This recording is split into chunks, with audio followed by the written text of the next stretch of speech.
Assalamualaikum warahmatullahi wabarakatuh. Halo teman-teman semua, berikut merupakan video rangkuman materi IPA kelas 9 semester 1 yang diajarkan di bimbel kalian. Nah, berikut merupakan buku paket yang kita gunakan di bimbel kalian. Bisa dilihat di sebelah kanan, buku paketnya itu berwarna hijau. Dan berikut merupakan materi IPA yang diajarkan di bimbel kalian kelas 9 di semester 1 ini. Yang pertama mengenai sistem reproduksi pada manusia. Yang kedua, sistem perkembangbiakan tumbuhan dan hewan. Yang ketiga, pewarisan sifat pada makhluk hidup. Yang keempat, listrik statis dalam kehidupan sehari-hari. Dan yang kelima, listrik dinamis dalam kehidupan sehari-hari. Baik, kita langsung ke materi bab yang pertama, yaitu mengenai sistem reproduksi manusia. Di bagian ini, subbab yang pertama adalah kita akan belajar mengenai pembelahan sel, di mana pembelahan sel yang akan kita pelajari nanti ada dua bagian nih, yaitu pembelahan secara mitosis dan pembelahan secara meiosis. Nanti kita akan belajar mengenai perbedaan dari kedua pembelahan ini. Lalu yang kedua, atau sebab kedua, yaitu kita akan belajar mengenai struktur dan fungsi sistem reproduksi pada manusia. Nah, organ reproduksi pada manusia itu ada dua, pada laki-laki dan juga perempuan, pastinya sangat berbeda. Jika pada organ reproduksi laki-laki, terdiri dari penis, skrotum, testis, epididymis, vas deferens, uretra, dan juga masih banyak yang lain lagi. Jika pada perempuan, terdiri dari ovarium, tuba falopi, rahim, vagina, dan masih banyak juga yang lainnya. Nanti akan kita pelajari. Dan di subbab yang ketiga, kita nanti akan belajar nih. Setelah kita akan belajar organ reproduksi, kita juga akan belajar nih, apa saja sih kira-kira penyakit yang bisa menyerang sistem reproduksi manusia dan bagaimana juga upaya pencegahannya. Nah, nanti kita akan belajar mengenai kelainan pada sistem reproduksi, diantaranya ada HIV atau AIDS, ada gonore, ada sifilis, ada herpes simplex genitalis, ada keputihan, dan juga ada epididymitis. Oke, next di bab yang kedua, kita akan belajar mengenai sistem perkembangbiakan tumbuhan dan hewan. Di subbab yang pertama, ada perkembangbiakan pada tumbuhan nih. Nah, nantinya kita akan belajar mengenai perkembangbiakan pada tumbuhan. Itu ada 4 tumbuhannya. Yang pertama yaitu perkembangbiakan tumbuhan secara angiosperm. Nah, secara angiosperm ini dibedakan menjadi dua, secara vegetatif dan juga secara generatif. Jika secara vegetatif, itu contohnya ada rizoma, cangkok, stek, dan juga lain-lain. Untuk secara generatifnya, ada secara polinasi, penyerbukan, dan lain-lain. Lalu, yang kedua ada perkembangbiakan secara gymnosperm. Kalau gymnosperm ini, contohnya yaitu ada strobilus pada melinjo, terus ada tunas akar pada pinus, dan yang terakhir adalah bulbil pada pakis haji.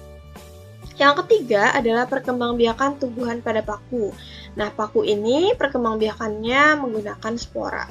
Dan yang terakhir adalah perkembangbiakan tumbuhan lumut. Nah, kalau lumut ini seperti yang ada di gambar, yang ada payung-payungnya, lumut ini dia perkembangbiakannya menggunakan kuncup atau gemai, biasanya kita menyebutnya, dan nama prosesnya biasanya disebut dengan fragmentasi. Lalu yang kedua, sebab kedua ada perkembangbiakan pada hewan. Kalau pada hewan, itu perkembangbiakannya dibagi menjadi dua. Ada aseksual dan juga ada seksual. Kalau aseksual, biasanya dia membentuk tunas, fragmentasi, atau ada lagi yang namanya partenogenesis. Kalau dengan seksual, seperti terjadi pada manusia, yaitu disebut dengan fertilisasi.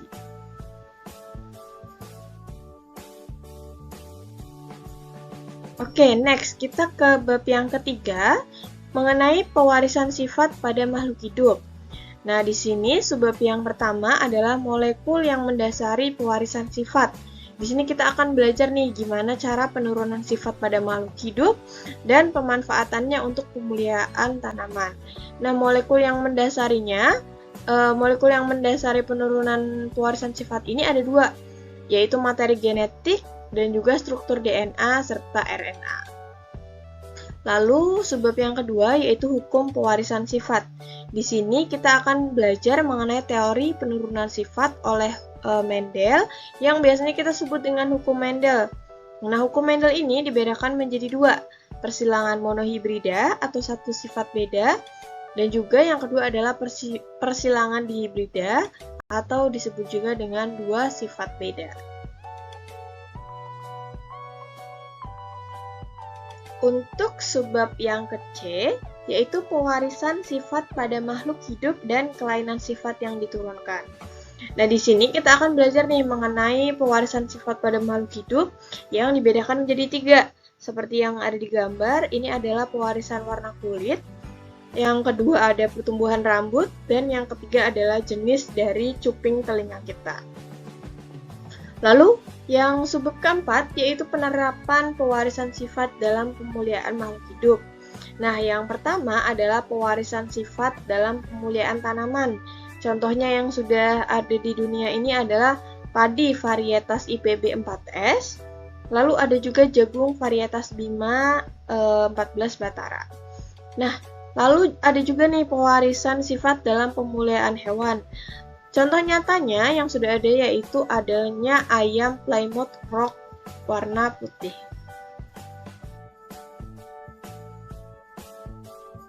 Oke, next kita lanjut ke bab 4, yaitu listrik statis dalam kehidupan sehari-hari.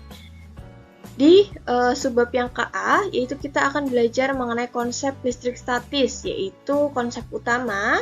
Di listrik statis itu sendiri, kita akan belajar mengenai muatan listrik, hukum Coulomb, beda potensial, energi listrik, dan juga medan listrik. Untuk sebab yang kedua, yaitu kita belajar mengenai penerapan listrik statis di kehidupan sehari-hari nih. Contohnya, adanya kelistrikan pada sel saraf. Hewan-hewan penghasil listrik juga ada nih teman-teman.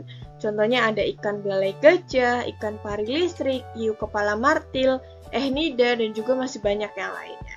Lalu yang ketiga, penerapannya adalah pada teknologi nih yang dibantu oleh manusia, yang ditemukan oleh manusia. Contohnya adalah pengendap elektrostatis pada cerobong asap, lalu pengecatan mobil, dan yang terakhir nih yang biasa kita temukan yaitu mesin fotokopi. Jadi mesin fotokopi ini merupakan salah satu penerapan dari konsep listrik statis. Baik, kita masuk ke bab terakhir nih, di bab kelima, yaitu listrik dinamis dalam kehidupan sehari-hari. Nah, sebelumnya kita kan sudah belajar listrik statis nih. Di bab terakhir ini judulnya adalah listrik dinamis. Nah, konsep listrik dinamis yang ada di subbab A ini, kita akan belajar mengenai konsep utamanya, berupa arus listrik, rangkaian listrik, hukum Kirchhoff, sumber arus listrik, dan juga sumber-sumber energi listrik. Next, kita juga akan belajar di subbab B, gimana sih penggunaan energi listrik, upaya untuk menghematnya bagaimana, dan juga pencegahan bahaya penggunaannya gimana. Untuk penggunaan energi listrik di lingkungan sekitar kita, itu contohnya adalah lampu sebagai penerang yang menerangi kita sehari-hari. Atau misalkan kalian nih yang sedang membuka handphone atau membuka laptop atau membuka iPad, itu kita menggunakan energi listrik. Lalu yang kedua, yaitu upaya penghematan energi listrik. Bagaimana sih caranya? Jadi kalian harus menggunakan energi listrik seperlunya. Nah, yang terakhir adalah bagaimana sih mencegah bahaya dari penggunaan energi listrik. Jadi semua hal yang terlalu berlebihan itu kan berbahaya. Jadi gimana pencegahannya? Yaitu contohnya nih yang pertama, kita tidak memegang lubang stop kontak atau sambungan kabel yang terbuka. Lalu selalu memperhatikan peringatan penggunaan listrik yang ada pada peralatan listrik. Dan misalkan kalian pergi keluar rumah nih, diharapkan untuk mematikan semua sambungan listrik yang ada di rumah, seperti itu untuk aman. Dan juga masih banyak lagi upaya pencegahan yang dapat kita lakukan. Baik teman-teman, Demikian tadi 5 bab dari rangkuman materi IPA kelas 9 semester 1 di Bimbel Kalia. Semoga video tadi bisa membantu teman-teman untuk belajar ya. Dan jangan lupa yuk gabung di Bimbel Kalia. Terima kasih teman-teman. Wassalamualaikum warahmatullahi wabarakatuh.